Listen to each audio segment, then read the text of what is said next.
শাহিন শাহ আফ্রিদি থেকে শুরু করে জস হ্যাজলউড কিংবা সময় সেরা রাশিদ খান এবার দুনিয়ার সব নামকরা বোলারদের পেছনে ফেলে 2025 সালে অসাধারণ এক কীর্তি গড়লেন মুস্তাফিজুর রহমান।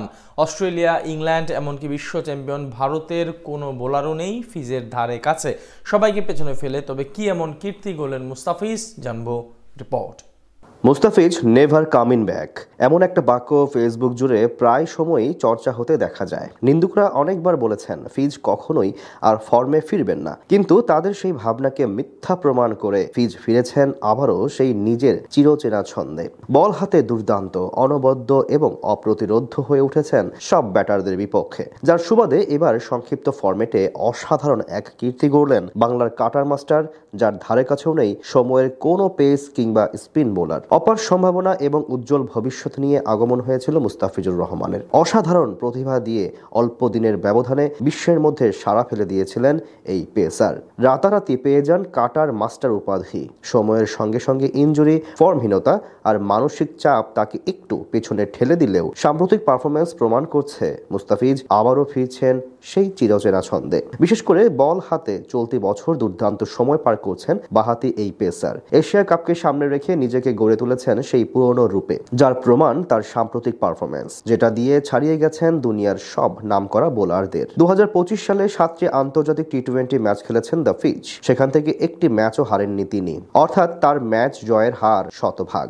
একইভাবে বল হাতেও প্রায় অপ্রতিরোধ্য হয়ে উঠেছেন তিনি। এখন পর্যন্ত 7 ম্যাচে তার ঝুলিতে উঠেছে 10 উইকেট। তবে গড় এবং বোলিং ইকোনমি রেটের দিক থেকে অবিশ্বাস্য কাণ্ড ঘটিয়ে ফেলেছেন এই বাহাতি পেস বোলার। চলতি বছর আন্তর্জাতিক টি-20 ফরম্যাটে তার বোলিং গড় মাত্র 10.60 আর ইকোনমি রেট মাত্র 4.18, যা কিনা টেস্ট খেলুড়ে দেশের বোলারদের মধ্যে সর্বনিম্ন। এই বছর তার চেয়ে কিপটেমির পরিচয় দিতে পারেনি আর কোনো নামকরা বোলার। এই তালিকায় টেস্ট খেলুড়ে দেশের বোলারদের মধ্যে তার পরে আছেন বাংলাদেশের আরেক ক্রিকেটার নাসুম আহমেদ। 8 ওভারে তার রান খরচের হার মাত্র 5.37। তার পেছনে আছে আফগান সাবেক অধিনায়ক মোহাম্মদ নবী।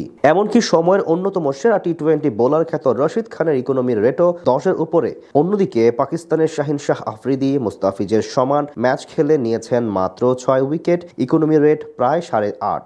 এখান থেকে পরিষ্কার বল হাতে ঠিক কতটা দুর্দান্ত সময় পার করছেন কাটার মাস্টার। বাংলাদেশ যখন আসন্ন এশিয়া কাপের জন্য প্রস্তুতি নিচ্ছে, তখন মুস্তাফিজের এই ছন্দে ফেরা নিঃসন্দেহে বড় স্বস্তির খবর। এশিয়া কাপের মতো প্রতিযোগিতায় বোলারদের ভূমিকা অনেক গুরুত্বপূর্ণ, বিশেষ করে শেষের ওভারে, যেখানে 1-2 বলই ম্যাচের ভাগ্য করে দেয়। আর মুস্তাফিজ সেখানে অভিজ্ঞতা, কৌশল এবং ধৈর্য দিয়ে বাংলাদেশের জন্য ম্যাচ জেতাতে পারেন। তাই বলা যায় 2025 এশিয়া কাপে সেরা বোলার হওয়ার দৌড়ে বেশ উপরের দিকেই থাকবে কাটার মাস্টারের নাম।